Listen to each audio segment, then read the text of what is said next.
পহেলা বৈশাখ বর্ষবরণ আনন্দ শোভাযাত্রার জন্য বেশ কয়েকটি মোটিভ তৈরি করেন ঢাকা বিশ্ববিদ্যালয়ের চারুকলার শিক্ষার্থীরা। শনিবার ভোরে তাতে আগুন দেয় দুর্বৃত্তরা। এতে পুড়ে যায় মোটিভ ফেসিবাদের মুখাকৃতি ও শান্তির প্রতীক পায়রা।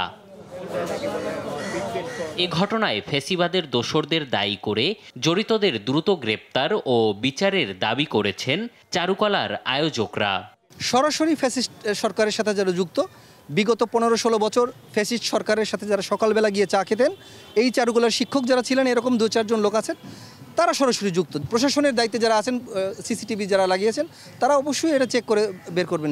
পুলিশ ও ফায়ার সার্ভিসের ঊর্ধ্বতন কর্মকর্তারা ঘটনাস্থল পরিদর্শন করেন, তবে বিষয়টি নিয়ে কথা বলেননি তারা। পরে ঘটনার সিসি ফুটেজ দেখে একজনকে শনাক্ত করার কথা জানিয়েছে পুলিশ।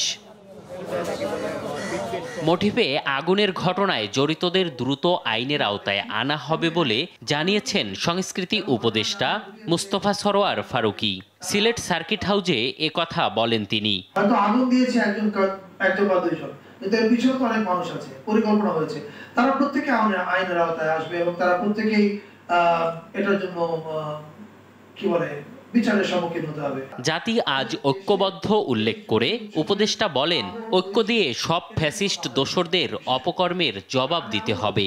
বাংলাদেশের মানুষের সম্মিলিত শক্তির সামনে এই সমস্ত ঠুনকো দুষ্কৃতিকারীর আসলে কিছু করার ক্ষমতা নেই। এম এ আজিম, দেশ টিভি, ঢাকা।